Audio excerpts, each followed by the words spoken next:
Are you ready? The Kornelia Stephanie Show. Wake up to love, your call to action. Join Kornelia as she empowers others to live heaven on earth.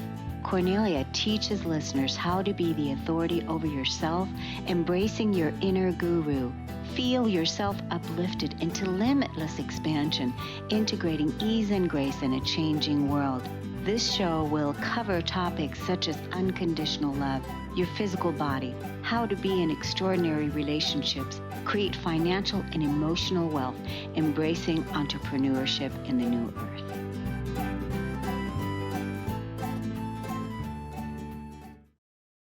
Hello, everyone. Welcome to the Kornelia Stephanie Show, Stories of Hope Today. If you're listening and tuning into the show today, my first guest, we're going to talk about grief. And grief right now is a topic that so many people can relate to with all the changes that are happening in the world, whether that is the loss of a job, the loss of a loved one, the loss of a relationship, the loss of an old way of living and an old way of being, the loss of a dying world.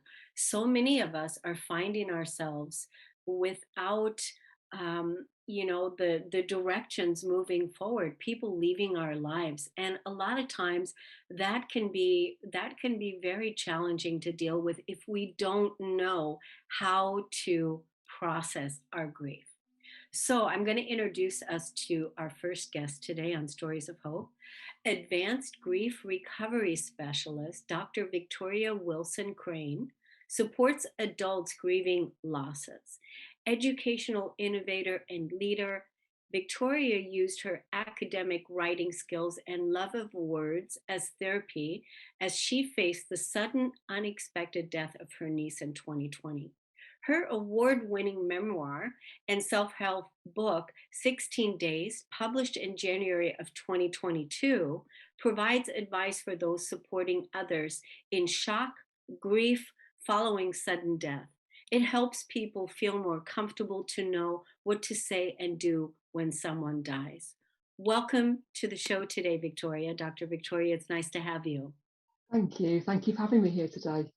So you just published your book in early this year, January of 2022. So tell us the story about what got you to write that book when you were faced with a sudden loss. Sure, thank you.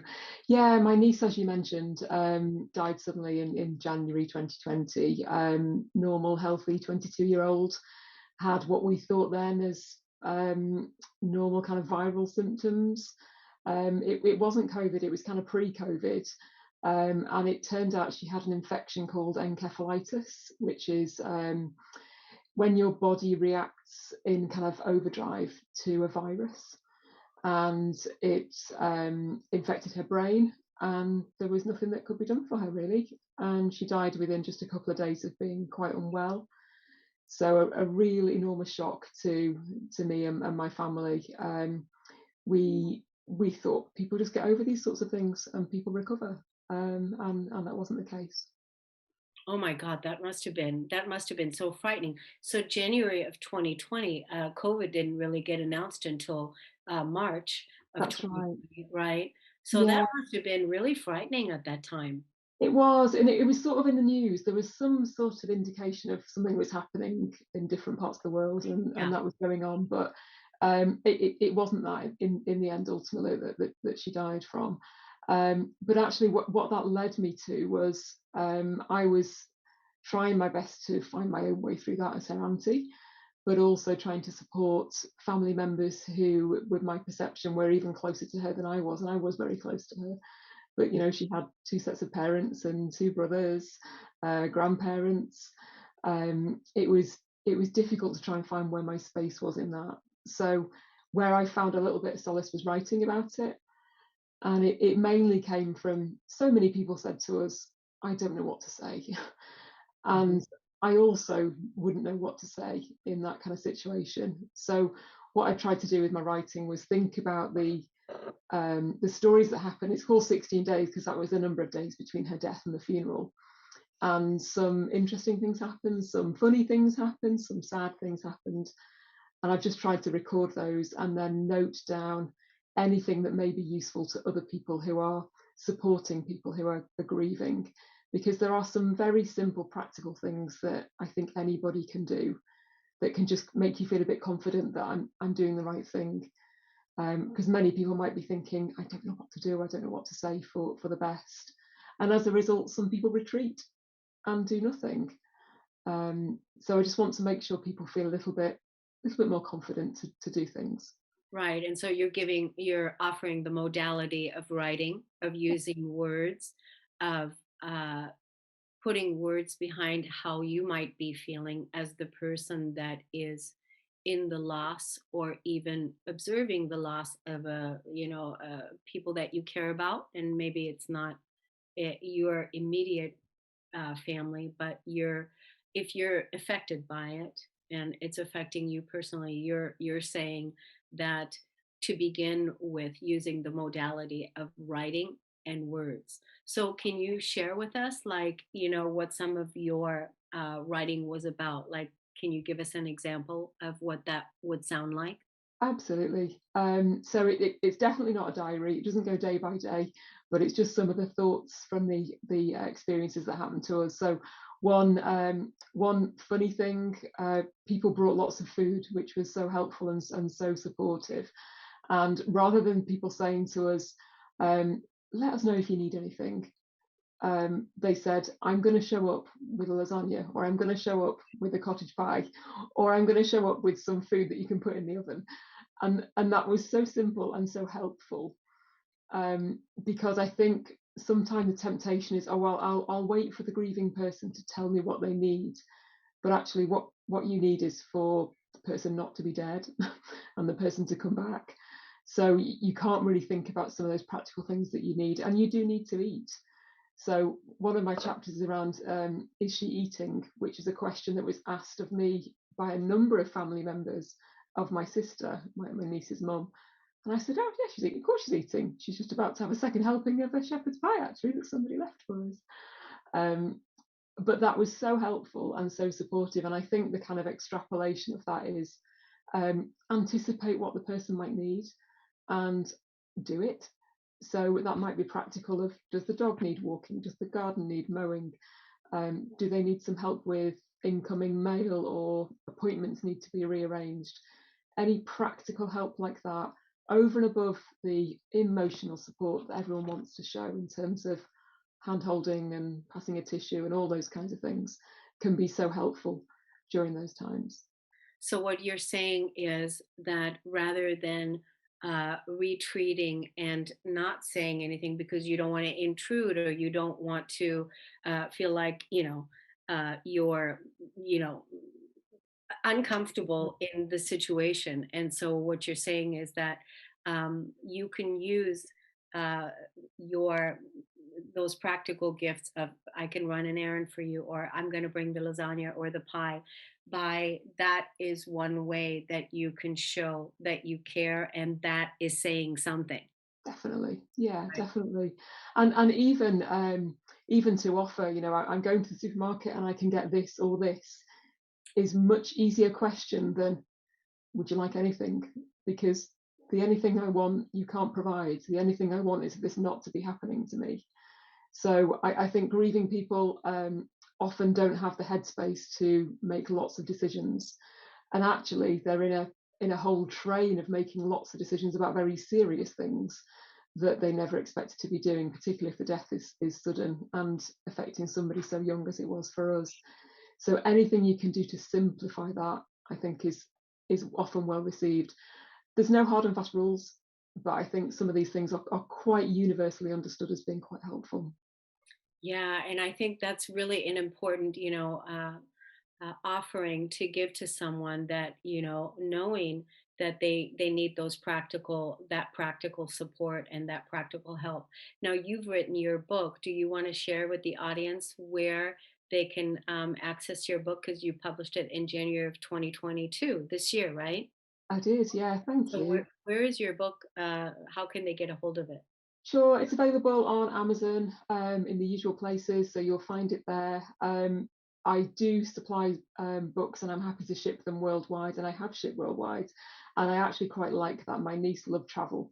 So my books have gone worldwide. So they're available also from my website. And I think we might be able to pop it in the show notes, but it's books.drvictoriawilsoncrane.co.uk. And I'm more than You need to say that a lot slower because a lot of times people they're driving when they're listening to these shows and they're not with their pen. So please go slow with that, telling us where to get it. I will. So Amazon is hopefully easy, but my own website, and you will receive some additional items as well with a direct sale from books.drvictoriawilsoncrane.co.uk.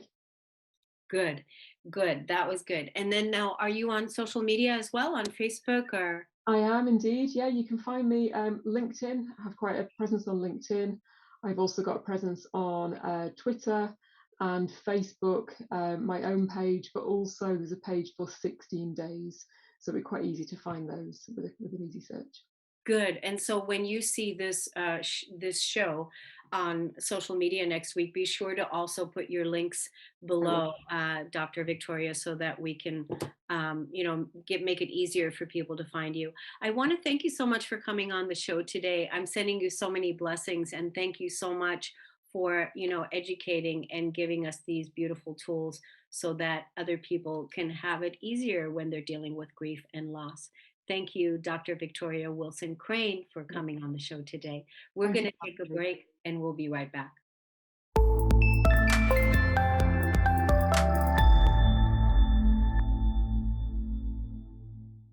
Welcome back, everyone. Thank you so much for tuning in and listening to the Kornelia Stephanie Show, Stories of Hope today. My next guest is also from England. We have quite a few guests that come through from England. We have a few members in our community at the KS Media Group app that are also from England. So, Julia Paulette Hollenbery is an expert on the power of happiness. Hello. We need that. We need experts on the power of happiness, joy, and relationships. She's the author of The Healing Power of Pleasure, 7 medicines for rediscovering the innate joy of being. This was published by Finhorn Press. She's a body worker, a therapist, a mystic, a healer, and a teacher. For more than 25 years, she has guided countless of clients into deep confidence, intuition, and self-authority. She's passionate about sharing her lifelong love of the mystery, real sensual relationship, and the life of the body. She lives and works in London. Welcome to the show today. Hello, thank you, Cornelia. It's wonderful to have you. So, you are a specialist and an expert in happiness. And so, in order to be a specialist and expert in happiness, we have had to have been on the other side of that. For sure, I have moved through many, many difficult years, indeed decades.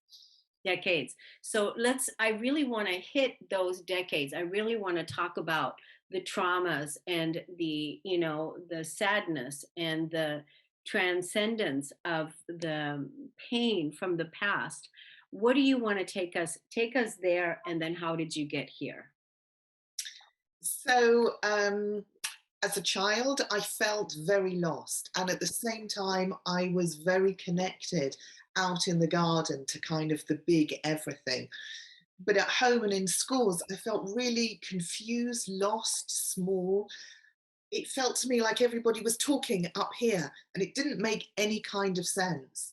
And I felt unseen and I felt it very difficult to explain what my experiences were. So, when I was a teenager, I had the first in a series of breakdowns, again in my mid 20s and 30s. So I have been on a huge transformational healing journey. And I guess what I want to say to people is that the work works and that whoever you are and whatever the situation is that you're facing, it's definitely possible to heal.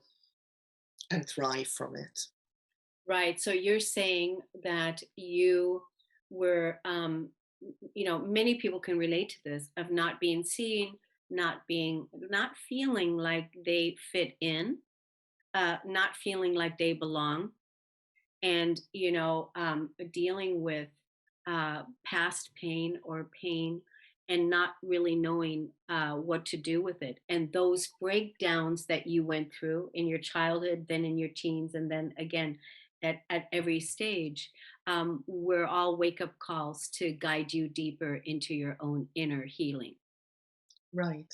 And I think that as a child, I spoke non-stop, but really, I felt like I wasn't communicating anything. It was, of course, the masks that I wore to cover up the deep soul stuff that I didn't think I could really communicate. Oh, good. That's good. So you were a talker, always trying to take up the space rather than getting quiet to listen to what's really here. On one level and in one aspect, yes. Yeah, yeah. So how did you, so with the breakdowns, you then were guided into the right communities, the right teachers, the right people, the coaches, the healers showed up for you? Yes, and it's a journey. I also made some wrong turns. There were some bad and dangerous teachers. There were some teachers that went off. So knowing when was the right time to leave was also important. But I had, and probably still have, a tremendous determination. As Mm. a child, I knew that I would one day write a book. And I always had this big sense inside. So I was driven. I was driven to become who I knew that I really was. And I was indeed lucky enough to meet many excellent therapists and teachers.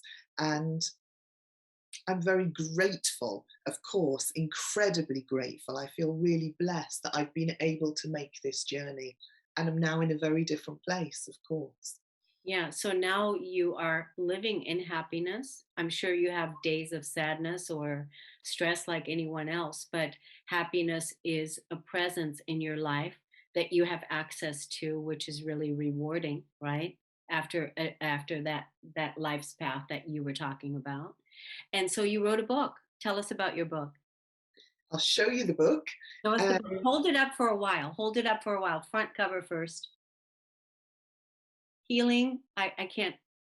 The Healing Power of Pleasure. 7 medicines for rediscovering the innate joy of being. Fabulous. I love the colors too. And The I di- yeah. And so the healing power of pleasure. Were you the type of person that didn't allow pleasure into your life? I think that we all need to feel worthy in order to allow ourselves to really receive pleasure.